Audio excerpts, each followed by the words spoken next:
오늘 은혜 받으실 말씀은 마태복음 6장 24절로 34절의 말씀입니다.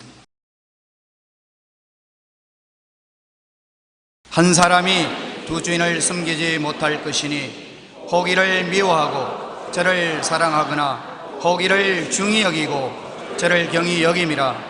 너희가 하나님과 재물을 겸하여 섬기지 못하느니라. 그러므로 내가 너희에게 이르노니 목숨을 위하여 무엇을 먹을까, 무엇을 마실까, 몸을 위하여 무엇을 입을까 염려하지 말라. 목숨이 음식보다 중하지 아니하며 몸이 의복보다 중하지 아니하냐. 공중의 새를 보라. 심지도 않고 거두지도 않고 창고에 모아 들이지도 아니하되 너희 하늘 아버지께서 기르시나니 너희는 이것들보다 귀하지 아니하냐. 너희 중에 누가 염려함으로 그 키를 한 자라도 더할 수 있겠느냐. 또 너희가 어찌 의복을 위하여 염려하느냐. 들의 백합화가 어떻게 자라는가 생각하여 보라. 수고도 아니하고 길쌈도 아니하느니라. 그러나 내가 너희에게 말하노니 솔로몬의 모든 영광으로도 입은 것이 이 꽃 하나만 갖지 못하였느니라. 오늘 있다가 내일 아궁이에 던져지는 들불도 하나님이 이렇게 입히시거든 하물며 너희일까 보냐. 믿음이 작은 자들아, 그러므로 염려하여 이러기를 무엇을 먹을까, 무엇을 마실까, 무엇을 입을까 하지 말라. 이는 다 이방인들이 구하는 것이라. 너희 하늘 아버지께서 이 모든 것이 너희에게 있어야 할 줄을 아시느니라. 그런즉 너희는 먼저 그의 나라와 그의 의를 구하라. 그리하면 이 모든 것을 너희에게 더하시리라. 그러므로 내일 일을 위하여 염려하지 말라. 내일 일은 내일 염려할 것이요 한날의 괴로움은 그날의 족하니라. 아멘.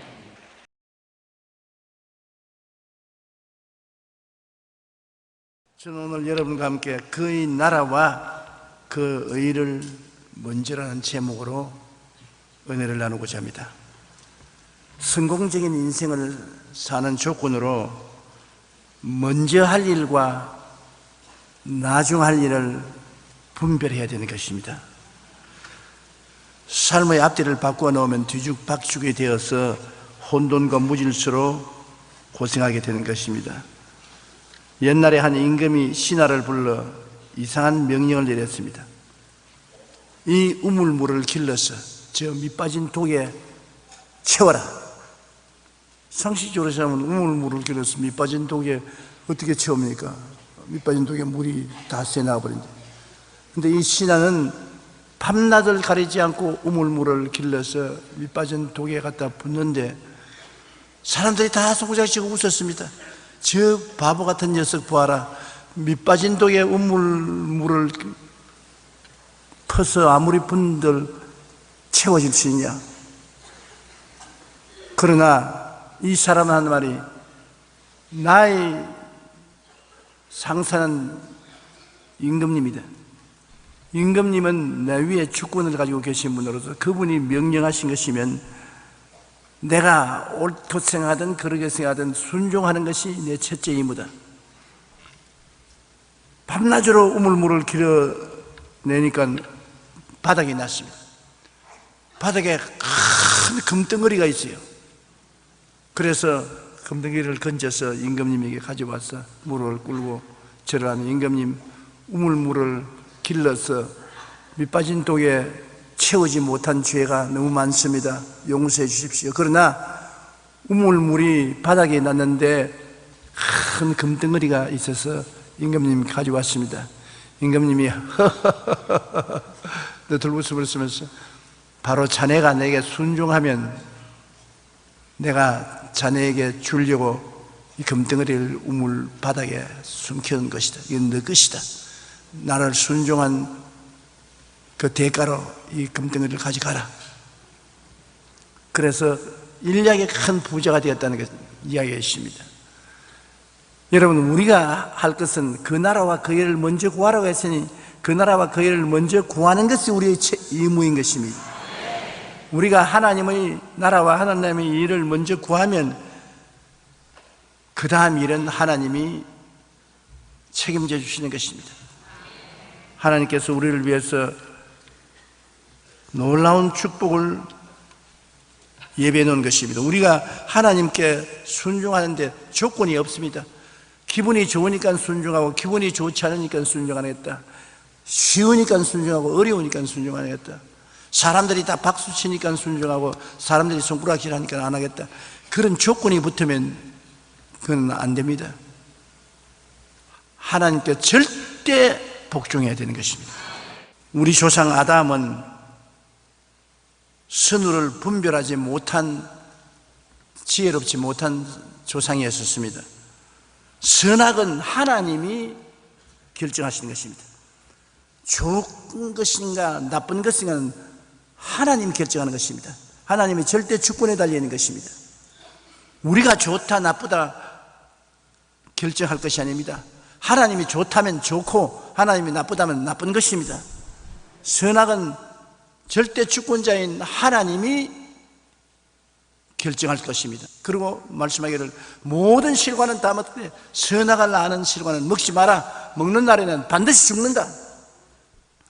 선악을 아는 과실을 따먹는다는 것은 하나님의 절대 주권에 대한 도전입니다. 우주의 주권자는 한 분밖에 계시지 않습니다. 거기에 다른 주권자가 있을 수 없습니다. 루시퍼라는 천사장이 하나님의 주권에 도전하고 하나님과 동등하게 되려고 하다가 쫓겨나서 사탄이 됐습니다. 하나님과 동등하게 되려고 하는지 하나님의 주권에 도전해서는 절대 안 되는 것입니다. 창세기 2장 9절에 보면 야훼 하나님이 그 땅에서 보기에 아름답고 먹기에 좋은 나무가 나게 하시니 동산 가운데는 생명나무와 선악을 알게 하는 나무도 있더라. 창세기 2장 17절에 선악을 알게 하는 나무의 열매는 먹지 말라. 내가 먹는 날에는 반드시 죽으리라. 오늘날도 그렇습니다. 여러분, 하나님의 주권에 저항하면 반드시 죽습니다. 하나님과 동등되려는 교만이 타락과 부패의 원인이 되는 것입니다. 마귀가 뱀의 형상으로 하와에게 왔습니다. 뱀이 여자에게 너희가 그것을 먹는 날에는 너희 눈이 밝아져 하나님과 같이 되어 선악을 알 줄 하나님이 아시느니라. 하나님과 같이 되려고 한다. 동등되려고 한다. 여자가 열매를 따먹고 아담에게도 주며 아담도 먹었습니다. 창세기 3장 17절 18절에 아담에게 이르시되 내가 내 아내의 말을 듣고 내가 내게 먹지 말라 한 나무의 열매를 먹었은지 땅은 너로 말미암아 저주를 받고 너는 내 평생에 수고하여 그 소산을 먹으리라. 땅이 내게 가시덤불과 은극기를 낼 것이라. 그 나라와 그 일을 짓밟고 아내의 말을 먼저 들은 아담은 하나님께로부터 저주를 받았습니다. 영혼이 죽고 에덴에서 쫓겨났습니다. 짧은 인생의 삶을 이마에 땀을 흘려 먹고 살게 된 것입니다. 그러므로 아무리 가까운 혈육이라도 하나님의 주권을 제껴놓고 혈육을 두둔해서는 안 되는 것입니다. 예수님의 생애를 보면 알 수 있습니다. 예수님은 하나님의 친아들로 사람의 육신을 쓰고 이 세상에 오셨습니다. 예수님이 30세 요단강에서 세례를 받으시고 성령 충만하고 40주 40야 금식하시고 광야에서 줄이실 때 마귀가 와서 예수님을 육신의 정욕, 안목의 정욕, 이 세상 자랑을 통해서 유혹했습니다. 하나님보다 자기 육신의 정욕을 앞세우고 인간 자랑인 안목의 정욕을 앞세우고 이 세상 권력의 자랑인 이생의 자랑을 앞세우도록 유혹했습니다. 예수님이 40주 40야를 금식하셨으니 보통 배가 고프지 않지요. 나흘만 안 먹어도 굉장히 배고픈데 40주 40야를 금식했으니 참 놀라운 일입니다. 그런데 마귀가 왔어요. 배가 한참 고픈데 와서 네가 하나님의 아들이냐? 아들이거든 이 돌을 변하여 떡으로 만들어 먹어라. 예수님 배고픈데 떡을 만들어 먹는 것이 나쁘지는 않습니다. 그러나 그 유혹이 누구에게서 온 건가? 그게 문제인 것입니다. 마귀가 와서 꿰었단 말입니다. 하나님이 돌을 뜩덩이로 만들어 먹으라 해서 잡수셨으면 괜찮은 겁니다. 보리떡 5개와 물고기 2마리로 5,000명을 먹이고 12바구니 남기도 했지 않습니까? 못할 것 없어요. 그거는 하나님 성령이 지시한 것이지만 이번에는 사탄이 와서 꿰었단 말입니다. 사탄이 금강산도 19경인데 하나님이고 뭐고 다 제껴놓고 배부터 불리고 난 다음에 그 다음 하나님도 섬겨라는 것입니다. 그게 문제인 것입니다. 배고픈 사람 밥 먹는 게 무슨 나쁩니까? 그러나 배가 고프니까 먹는 것부터 먼저 하고 난 다음에 그 다음 하나님 명령을 따라 먼저 그 나라와 그 일을 구하지 않고 그 나라와 그 일을 제껴놓고 너희 배고픔을 먼저 채우라는 것입니다. 그런데 예수님께서는 단호하게 거부했습니다. 아담과 하와 같으면 을씨구나 따라서 했을 것인데 예수님은 거부했습니다. 시험하는 자가 예수께 나와 이르되 내가 만일 하나님의 아들이거든 명하여 이 돌들로 떡덩이가 되게 하라. 예수께서 대답하여 이르시되 기록하시되 사람이 떡으로만 살 것이 아니요 하나님의 입으로 나오는 모든 말씀으로 살 것이라 했느니라. 떡보다도 하나님 말씀을 먼저 앞세운 겁니다. 그러니까 마귀가 높은 뼈층탑을 예수님을 데리고 올라갔습니다. 뼈층탑이라는 것은 다른 것도 아닌 성전입니다. 모든 사람이 와서 예배 보러 왔다가 갔다 하는 이 성전의 뼈층탑에 예수님을 세워놓고 네가 유명하게 되려고 세상에 왔지 않느냐. 유명하게 되는 가장 좋은 길은 이 성전 뼈층탑에서 뛰어내려서 발이 돌에 부딪히지 않고 천사들이 발을 받들어 날씬하게 일어서면 모든 사람이 박수를 치고 너보고 하나님의 아들이라고 인정하고 유명해지지 않겠냐. 그러니 그렇게 하라. 예수님이 그 못할 것 아닙니다. 그런 기적 얼마든지 할 수 있어요. 예수님은 파도가 있는 바다 물 위로 걸으셨습니다. 뼈중탑에 뛰는 것은 아무것도 아니에요. 물 위로 걸었습니다. 얼마든지 할 수 있어요. 그러나 마귀가 꿰서 하면 그것이 절단강산이 나는 것입니다. 그 나라와 그 일을 구하면서 하는 것은 좋은데 그 나라와 그 일을 제껴놓고 내 유명하게 되기 위해서 하면은 안목의 정욕이 되는 거죠. 정욕이 문제지요. 그래서 예수님께서 뭐라고 말하십니까? 이 마귀가 예수를 거룩한 성으로 데려다가 성전 꼭대기에 세우고 이르되 내가 만일 하나님의 아들이여든 뛰어내리라 기록되었을 때 그가 너를 위하여 그 사자들을 명하시리니 그들이 손으로 너를 받들어 발이 돌에 부딪히지 않게 하리로다 하였느니라. 예수께서 이르시되 또 기록하였을 때 주 너의 하나님을 시험하지 말라 하였느니라. 하나님이 하라고 하셨으면 하는데 하나님을 시험해서 그 나라와 그 일을 먼저 구하지 않고 내가 인간의 탐욕을 따라서 해도 하나님 해 주십시오. 그렇게 하지 말라는 것입니다. 오늘 많은 예수 믿는 사람들이 유명하게 되기 위해서 십자가를 버리는 일이 많습니다. 십자가만 걸머진다면 나는 죽고 주님의 영광만 나타내시옵소서 하면 그런 일이 있을 수가 없는 것입니다. 천국 가는 사람이 자기가 유명해져서 무슨 이익이 있습니까? 천당까지 가는 사람인데 우리가 하나님의 형상과 모양대로 지음받은 사람 하나님의 아들, 딸들이 되었는데 그보다 더 높은 것이 어디 있습니까? 가장 중요한 것은 십자가를 걸머지는 것입니다. 그리고 하나님의 뜻을 따르는 것이 가장 중요한 것입니다. 예수님께서 뼈중잡에서 뛰어내리면 천사들이 발을 받들어 주어서 유명하게 될 것이라니까 예수님이 당연히 거부했지 않습니까? 하나님을 시험하지 않는다. 나는 주님 뜻대로 살지 주님께서 원하는데 그런 일을 안 하겠다는 것입니다. 그 다음 마귀가 예수님을 천하 만국에 다 내려다 보이는 높은 산에 데리고 가서 나에게 절하면 이 모든 세계의 영광을 다 주겠다. 임금 자리도 원하면 주고 수상 자리도 주고 재벌 자리도 주고 다 주겠다. 내게 엎드려 절하라. 천하 만국의 영광을 보여주면서 그렇게 합니다. 사람들마다 천하 만국의 영광을 얻으려고 눈에 혈안을 켜지 않습니까? 그런데 예수님께 마귀가 나와서 그냥 절만 하면 주겠다는데 예수님이 유혹을 당할 만하지 않습니까? 권력을 얻기 위해서 이 세상의 지도자들이 국민들을 얼마나 속이기도 하고 죽이기도 합니까? 지금 여러분, 우리가 눈앞에서 본 에집트의 혁명, 그 다음에는 리비아 카다피 대통령 축출하는 데모, 그 가운데 권력자들이 얼마나 많은 사람을, 국민을 죽이고 총을 난사하고 대포를 쏘고 권력을 유지하려고 하지 않습니까? 그런데 예수님께는 그냥 절만하면 마귀가 모든 권력을 다 주겠다고 한데도 불구하고 예수님이 단호하게 거부했습니다. 주 너희 하나님께 절하고 그만 섬겨라. 세상의 탐욕에 절하지 않는다.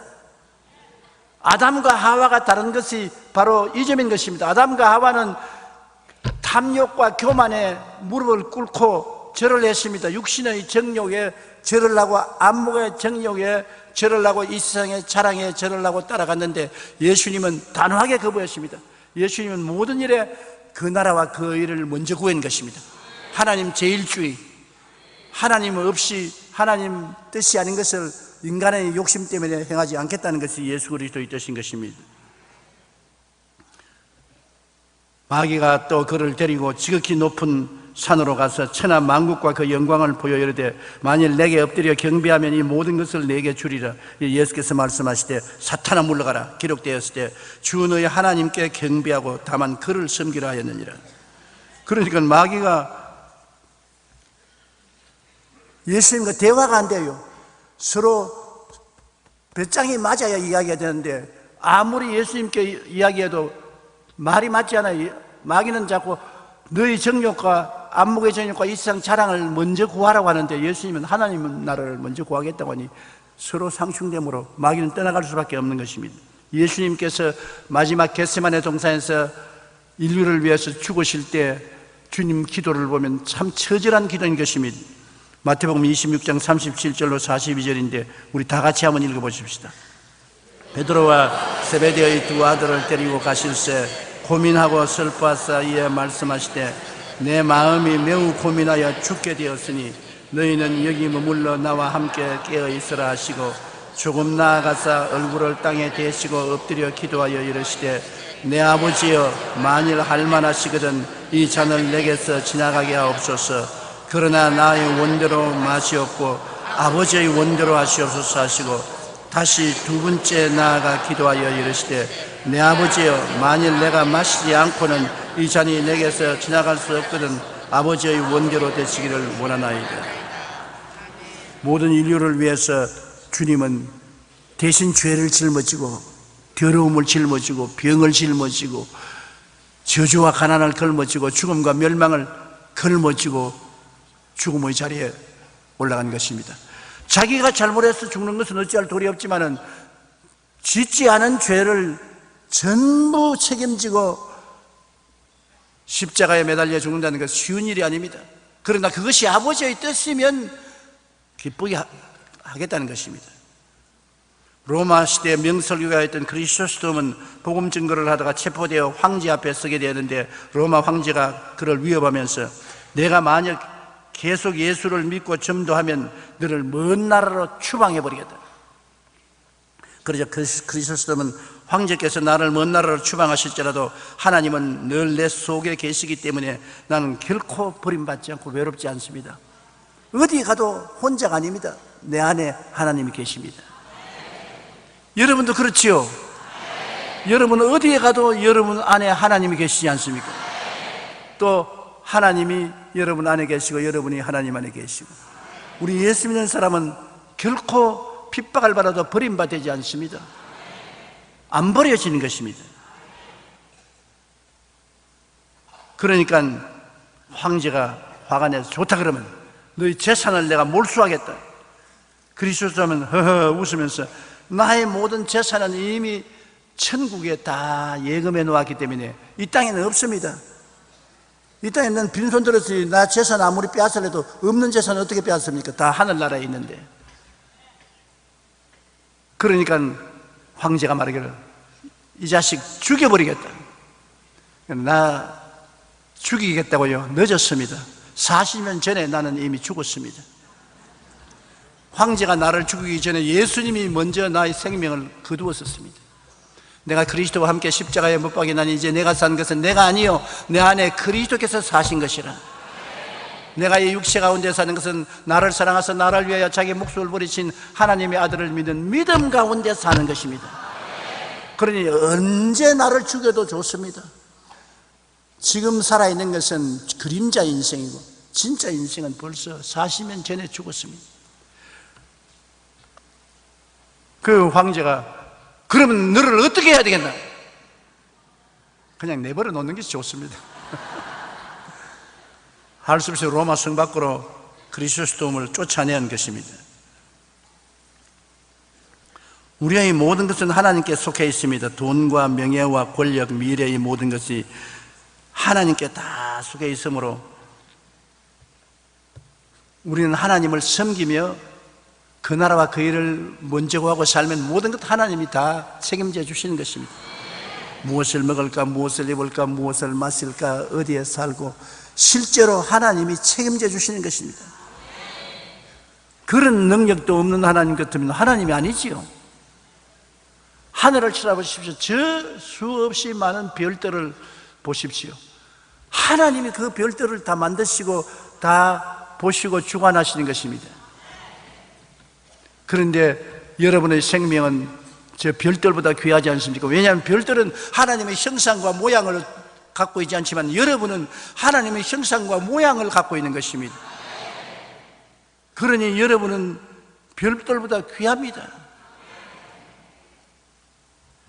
오늘날 역사를 통해서 보면 무신론자와 인본주의자들이 하나님을 반역하고 많은 악을 행했던 것입니다. 제국주의와 공산주의가 바로 인간이 발명한 하나님에 대한 적대적인 세력인 것입니다. 성경은 시편 14편 1절에 어리석은 자는 그 마음에 이르기를 하나님이 없다 하는도다. 그들은 부패하고 그 행실이 가증하니 선을 행하는 자가 없도다. 시편 10편 4절에 악인은 그의 교만한 얼굴로 말하기를 야훼께서 이를 감찰하지 아니하신다 하며 그의 모든 사상에 하나님이 없나니라. 인본주의자는 마귀처럼 자기를 하나님과 동등 혹은 그 이상으로 행동합니다. 대다수로 오늘날 교육받던 사람은 인본주의자입니다. 하나님이나 내나 뭐 다를 거 뭐냐? 하나님과 자기를 동등시합니다. 잠언서 16절 18절에 교만은 패망의 선봉이요 교만한 마음은 넘어짐의 앞잡이라. 그 교만은 반드시 파멸당하고 마는 것입니다. 신명기 8장 19절에 내가 만일 내 하나님 야훼를 잊어버리고 다른 신들을 따라 그들을 섬기며 그들에게 절하면 내가 너희에게 증가하노니 너희가 반드시 멸망할 것이라. 일본 제국주의는 일본이 신국이요 신의 백성이라 사상 아래 일본이 종주국이 되고 다른 나라를属국으로 통치하겠다는 교만의 산물입니다. 자신을 하나님의 자리에 앉아 세계를 통치하려고 하는 일본이 얼마나 흉악한 역사적 오류를 범했다는 것을 우리가 잘 알고 있는 것입니다. 수많은 전쟁, 사상자, 무고한 민간 피해자가 셀 수 없이 많을 지경입니다. 그 일례로 중국 난징 대학살을 들 수 있습니다. 1937년 12월부터 2개월 동안 일본군은 중국 난징 정령을 전후해서 중국인 포로 일반 시민을 아주 잔인한 방법으로 죽였습니다. 학살, 강간, 약탈, 무차별 사격, 매장, 휘발유를 뿌린 채 불태워 죽이는 등 여러 가지 방법으로 희생된 사람이 비전투원이 1만 2천 명, 폐잔병이 2만 명, 포로가 3만 명, 난징 경고에 피난 가했던 시민이 5만 7천 명 등 모두 11만 9천 명으로 실제로는 30만 명이 넘는 사람들이 일본 군인들에게 죽임을 당한 것입니다. 일본군 위안부는 또 어떻습니까? 이들은 아무것도 모른 채 끌려가서 일본군의 성노예가 된 여자들입니다. 조선인 출신 대만, 중국, 필리핀 등 거의 모든 아시아 국가와 심지어 유럽까지 매우 광범위하게 많은 여성들이 끌려가서 일본 군인들이 성노예가 된 것입니다. 그 숫자는 8만에서 약 20만 명 가까이 되는 것입니다. 그러나 결국은 여러분 보시다시피 일본 제국주의는 멸망하고 말았습니다. 하나님이 없다 하도 흉악한 악을 행하는 개인과 나라는 반드시 망합니다. 공산주의는 어떻습니까? 후보 연구소의 러시아 전문가인 로버트 콩퀘스트 박사는 엄청난 폭력이란 그의 책에 1956년 2월 전당대회에서 후르시초프의 폭로에 따르면 1936년에서 1938년 사이에 10월 혁명 이전에 공산당에 입당한 사람의 90%, 그 후에 입당한 사람의 50%, 군 장성급 60%를 처형했다고 합니다. 소련 공산주의자들은 공산화 과정에서 2,700만 명의 예수 믿는 사람들을 죽였고, 무고한 시민 4천만 명을 그래서 4,500만 명을 죽여서 모두 7천만 명 이상을 공산주의 사상에 동의하지 않는다고 죽였는 것입니다. 공산주의에 동의하지 않는 사람은 쓸모없는 잉여인간으로 생각하고 모두 다 죽였습니다. 레닌은 공산화 과정에서 말로 해서 안 되면 폭력을 쓰라고 말했습니다. 스탈린은 얄타 회담에서 미국의 루즈벨트 대통령이 그렇게 많은 사람을 죽인 것에 대해서 어떻게 생각하냐고 물으니까 한 사람을 죽이는 살인자지만 많은 사람을 죽이는 것은 통계일 뿐입니다. 그러니까 통계 숫자에 나온 그 사람들은 사람이 아닙니다. 공산주의가 이렇게 비극적인 사상인 것입니다. 예수를 믿지 않는 개인이나 국가, 예수를 인정을 하나 주로서 받아들이지 않고 그리스도와 동등고운 그 이상이라고 자랑하는 사람은 참 무서운 사람들인 것입니다. 우리가 이 세상에 살면서 올바른 삶을 살아야 되는데, 올바른 삶이 뭐냐? 나를 지으시고 나를 부르신 이를 섬기는 삶을 사는 것이 올바른 삶인 것입니다. 주님을 섬기면서 그 안에서 믿음, 소망, 사랑의 평강, 희락을 가지고 사는 것이 올바른 삶인 것입니다. 이사야 43장 7절에 내 이름으로 불려지는 모든 자 곧 내가 내 영광을 위하여 창조한 자를 오게 하라. 그를 내가 지었고 그를 내가 만들었느니라. 하나님이 내가 지었고 내가 만들었다. 여러분은 누구든지 그리스도 안에 있으면 새로운 피조물이라. 이전 것은 지나갔으니 보라 새 것이 되었다. 예수님 안에서 새 것이 되었었어요. 그러므로 여러분을 지으시고 여러분을 부르셔서 예수를 믿고 구원받게 하신 이 하나님을 섬기는 삶이 여러분 올바른 삶인 것입니다. 마가복음 12장 30절에 내 마음을 다하고 목숨을 다하고 뜻을 다하고 힘을 다하여 주 너희 하나님을 사랑하라. 역사가 이것을 증명합니다. 유럽의 파업 문제와 빈곤 문제를 연구한 리알 파거슨 교수는 미국과 유럽을 비교하면서 의미 있는 분석의 결과를 내놓았습니다. 불과 100년 전만 해도 유럽이 미국보다 월등하게 잘 살았습니다. 정치, 경제, 교육, 문화, 과학 모든 면에서 유럽이 미국을 앞섰습니다. 그런데 유럽이 하나님을 멀리하고부터 유럽은 기울어지기 시작했습니다. 하나님을 의지하며 이룩한 미국은 점차 부강한 나라로 일어나게 된 것입니다. 그 증거로 퍼거슨 교수는 유럽의 선진국이라고 할 수 있는 네덜란드, 스웨덴, 덴마크의 국민들 중 한 달에 한 번 정도 예배에 참석하는 사람은 10%도 안 되는데 미국은 82%가 한 달에 한 번씩 예배에 참석한다는 것입니다.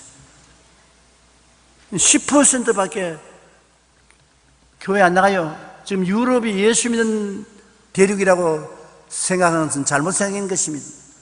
옛날에 예수 믿었지. 지금은 타락한 대륙인 것입니다. 한 달에 한 번 교회 나가는 사람 수가 10%도 안 된다니까 형편없지. 우리 한국보다 훨씬 못합니다. 이제 앞으로 두고 보십시오. 앞으로 주님이 기다리신다면 100년만 지나면 우리 한국이 유럽보다 훨씬 선진국이 되어 있을 것입니다.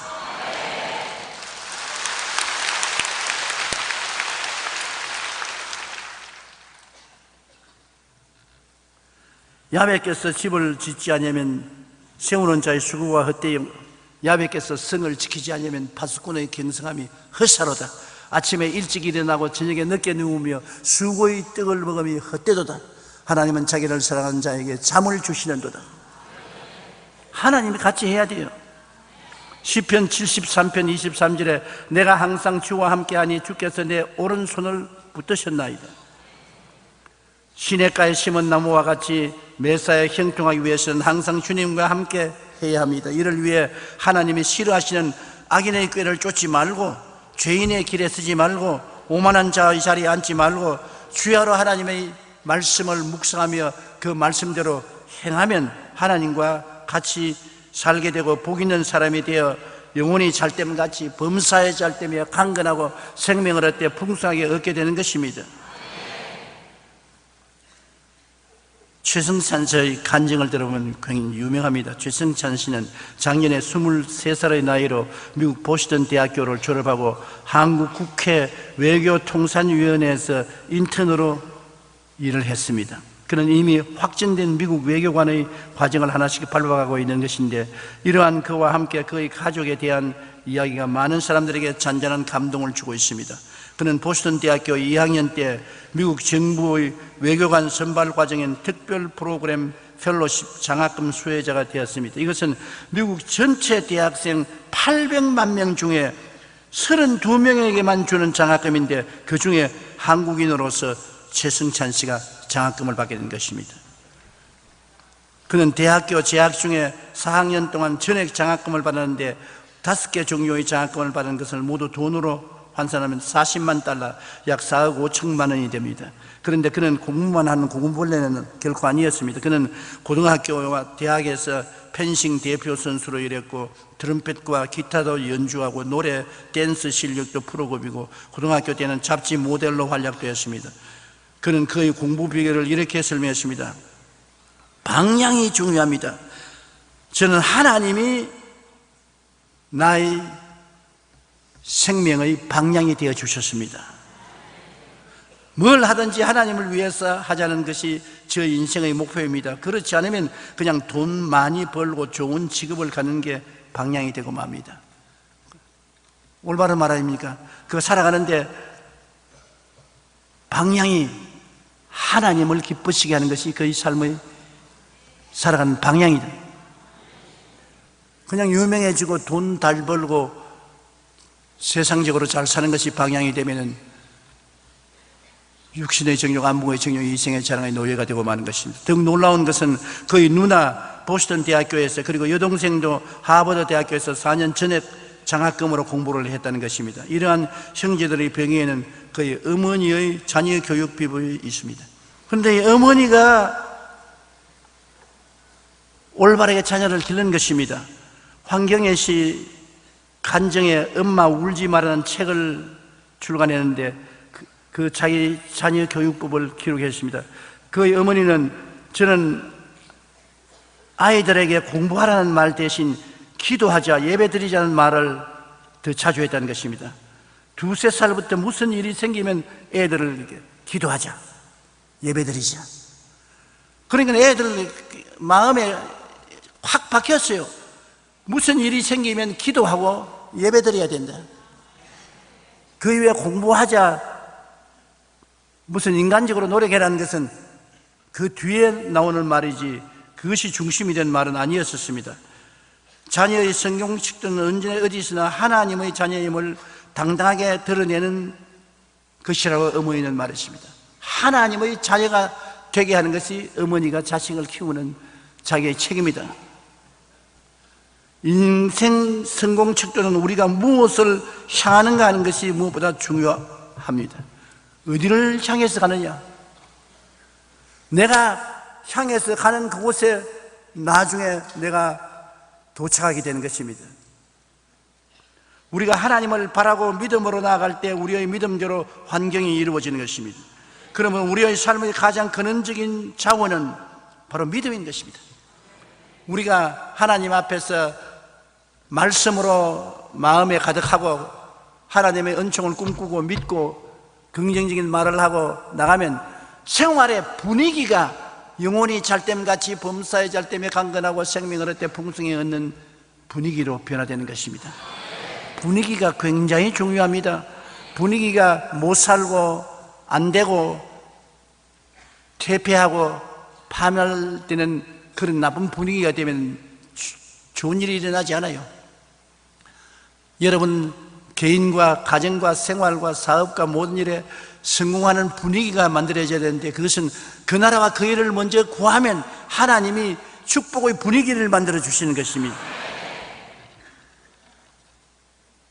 말라기 3장 13절로 18절 참 좋은 말씀입니다. 우리 다 같이 한번 읽어보십시다. 야훼가 이르노라, 너희가 완악한 말로 나를 대적하고도 이르기를 우리가 무슨 말로 주를 대적하였나이까 하는도다. 이는 너희가 말하기를 하나님을 섬기는 것이 헛되니 만군의 야훼 앞에서 그 명령을 지키며 슬프게 행하는 것이 무엇이 유익하리요. 지금 우리는 교만한 자가 복되다 하며 악을 행하는 자가 번성하며 하나님을 시험하는 자가 화를 면한다 하노라 함이라. 그때 야훼를 경외하는 자들이 비차에 말하며 야훼께서 그것을 분명히 들으시고 야훼를 경외하는 자와 그 이름을 존중히 여기는 자를 위하여 야훼 앞에 있는 기념책에 기록하셨느니라.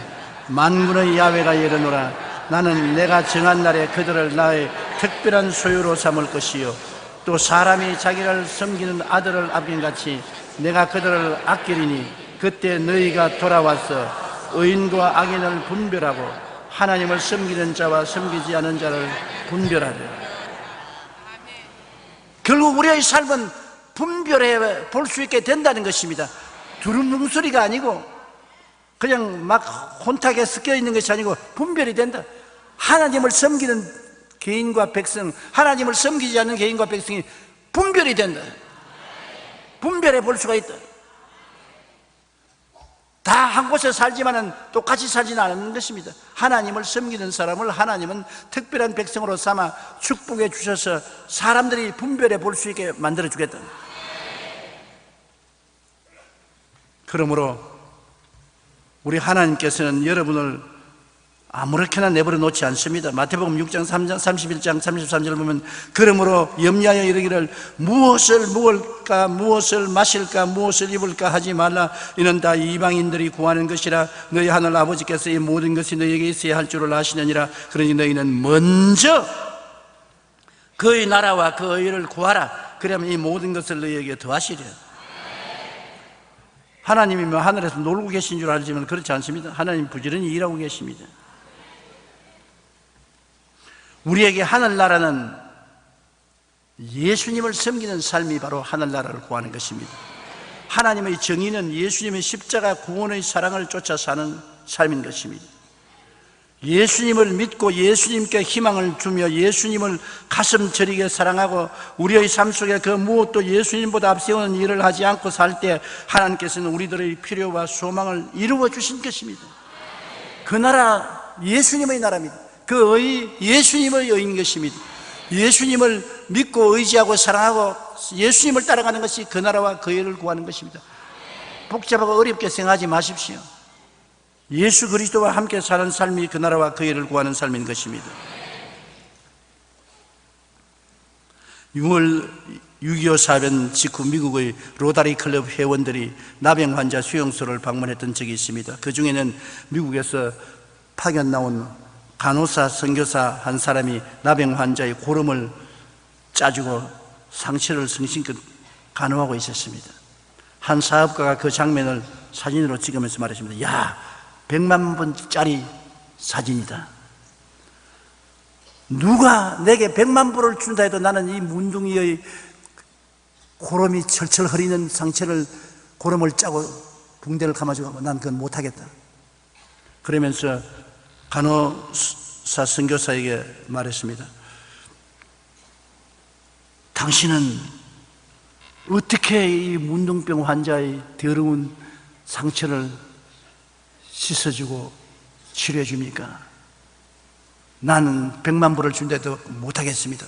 이 간호사님은 나도 못해요. 아니 당신 지금 하고 있지 않아요? 이건 내가 하고 있는 것이 아니라 내 안에 있는 그리스도의 사랑이 나를 감고 나기 때문에 하고 있는 것입니다. 그것이 그 나라와 그 의를 구하는 것입니다. 내가 하는 것이 아닙니다. 예수님의 사랑 때문에 하는 것입니다. 예수님이 나를 사랑하시기 때문에 내가 주일날 교회에 예수님 만나러 가고, 예수님이 나를 사랑하시기 때문에 나는 예수님의 사업을 위해서 11조 내고 헌금 드리고, 예수님이 나를 사랑하시기 때문에 예수님이 기뻐하시는 전도하고, 예수님 때문에 우리가 사는 것이 하늘나라를 구하고 하늘 일을 구하는 삶인 것입니다. 그 간호사는 무엇보다도 바꿀 수 없는 그리스도에 대한 사랑으로 인해 섬김의 삶을 살았던 것입니다. 나를 지으시니, 나를 부르시니가 우리가 섬기고 따라가는 것이 신앙생활인 것입니다.